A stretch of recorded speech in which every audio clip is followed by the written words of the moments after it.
প্রিয় ভিউয়ার্স আসসালামু আলাইকুম। আমি আজকের এই ভিডিওতে সেন্টেন্স রিঅ্যারেঞ্জিং নিয়ে আলোচনা করব। এই টপিকটি বিশেষ করে অনার্স এবং ডিগ্রি স্টুডেন্টদের পরীক্ষা এসে থাকে।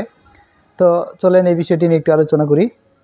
তো সেন্টেন্স রিঅ্যারেঞ্জিং অর্থাৎ এই সেন্টেন্সে একটা রিঅ্যারেঞ্জিংয়ের অভাব রয়েছে, অর্থাৎ এই সাবজেক্ট ভার্ব এগুলোর এগ্রিমেন্টের অভাব রয়েছে, অর্থাৎ সাবজেক্ট ভার্ব সবগুলোই আছে কিন্তু সাজানো নেই। আমরা সেটাকে ওয়ার্ড ভিত্তিক সাজিয়ে নিব। তো এখন আমরা যদি এই সেন্টেন্সটাকে সাজিয়ে নেই তাহলে আমাদেরকে এই সেন্টেন্স থেকে প্রথমেই সাবজেক্টটা বাছাই করতে হবে, তারপর ভার্ব, তারপর অন্য কিছু। হ্যাঁ, তো এখানে এই সেন্টেন্সের সাবজেক্ট হচ্ছে হ্যাপিনেস, ঠিক আছে, হ্যাপিনেস। তো আমরা হ্যাপিনেসকে আগে আনবো। হ্যাপিনেস, হ্যাপিনেস মানে হচ্ছে সুখ শান্তি। তো হ্যাপিনেস হলো সাবজেক্ট, তো হ্যাপিনেস হলো থার্ড পারসন সিঙ্গুলার। এখন হ্যাপিনেসের সঙ্গে যে ভার্ব আসবে তার সঙ্গে এস বাই এস যুক্ত হবে। তো এখানে লাই, এই লাইস এখানে আসবে। হ্যাপিনেস লাইস অর্থাৎ সুখ শান্তি বিরাজ করে, ঠিক আছে, ইন কন্টেনমেন্ট, ঠিক আছে, ইন কন্টেনমেন্ট। কন্টেনমেন্ট অর্থ হচ্ছে প্রশান্তি বা মনের সন্তুষ্টি। তো মনের সন্তুষ্টির উপরেই হ্যাপিনেসটা মানে সুখটা বিরাজ করে। তো এই হলো আমাদের answer, happiness lies in containment. তো এখন পরের বাক্যটি দেখি। On earth everybody two be happy want, সবগুলো আছে। আমাদের একটা সেন্টেন্স তৈরি হওয়ার জন্য যতগুলো ওয়ার্ড থাকার কথা সবগুলো ওয়ার্ডই আছে, কিন্তু ওয়ার্ডগুলো সাজানো নেই। তো আমরা এটা সাজিয়ে নিব। তো এখানে সাবজেক্ট কি? তো এখানে সাবজেক্ট হচ্ছে এভরিবডি। তো এভরিবডিকে আমরা সাবজেক্ট আকারে দিব এভরিবডি। তো এভরিবডি সাবজেক্ট, তারপর কি ভার্ব হবে। সবসময় সাবজেক্টের পরে ভার্ব হবে। যদি অক্সিলারি ভার্ব থাকে তাহলে অক্সিলারি ভার্ব দিতে হবে, অন্যথায় মূল ভার্ব দিতে হবে। তো এখানে এভরিবডি থার্ড পারসন সিঙ্গুলার, তো ভার্ব হবে ওয়ান্ট। ওয়ান্ট অর্থ কি? চাওয়া। তো এই জন্য ভার্বের শেষে এস বাই এস যুক্ত হয়েছে। এভরিবডি থার্ড পারসন সিঙ্গুলার, এই জন্য ওয়ান্টস হয়েছে। তাহলে এভরিবডি ওয়ান্টস অর্থাৎ প্রত্যেকে চায় টু বি হ্যাপি, সুখী হতে চায়। টু বি হ্যাপি অর্থাৎ প্রত্যেকেই সুখী হতে চায়। অন আর্থ, পৃথিবীতে, অন আর্থ। তো এই প্রিপোজিশনাল ফ্রেজটা পরে আমরা যুক্ত করে দিব, অন আর্থ, পৃথিবীতে, অর্থাৎ এই পৃথিবীতে প্রত্যেকেই সুখী হতে চায়। তো সেন্টেন্সের একটা সুন্দর অর্থ হয়ে গেল। তো এর পরবর্তী বাক্যটা দেখি। Nobody but happy can be.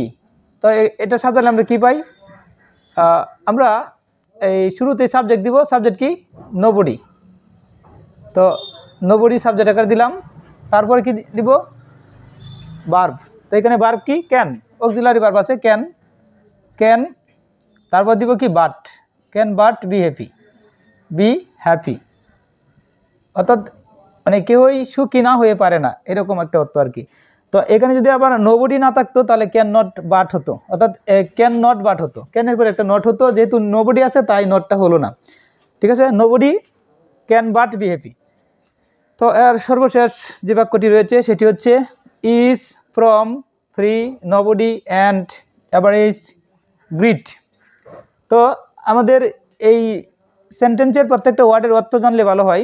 তো এখানে আমরা সবটি জানি অর্থ, যে অ্যাভারেজ অর্থ বুঝতে হবে। এটা হচ্ছে অর্থলিপ্সা, অর্থাৎ টাকার প্রতি যে লোভ, আর গ্রিড মানে তো লোভেই। তো এই দুটাই লোভ, ঠিক আছে। এটা হলো টাকার প্রতি যে লোভ সেটা, আর এটা হচ্ছে গ্রিড অর্থাৎ যে কোনো বস্তুর প্রতি যে লোভ সেটা।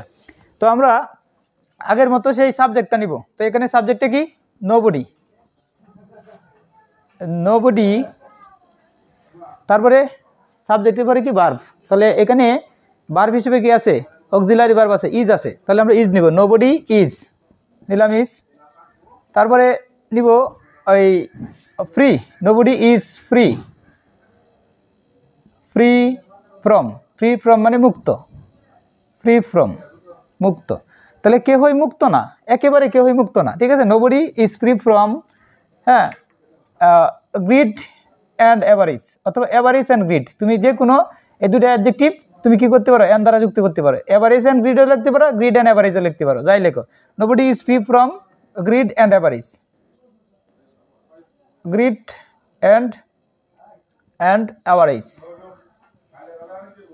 তাহলে অ্যাভারেজ থেকে অর্থলিপ্সা থেকে এবং যে কোনো লোভ থেকে কেউই কি মুক্ত না, অর্থাৎ সবারই কারণ কোনো না কোনো বিষয়ের প্রতি কি আছে, লোভ আছে। তাহলে এই জন্য বাক্যটা এরকম হচ্ছে, nobody is free from greed and avarice, কেউই লোভ এবং অর্থলিপ্সা থেকে কি মুক্ত নয়। তো এইভাবে আমাদের সেন্টেন্সগুলো অ্যারেঞ্জিং করে নিতে হবে। তো আশা করি তোমরা রিঅ্যারেঞ্জিং এর বিষয়টা বুঝতে পেরেছো। আমার পরবর্তী ভিডিওতে আরও এই বিষয়টি নিয়ে বিস্তারিত আলোচনা করব। সকলকে ধন্যবাদ। আসসালামু আলাইকুম।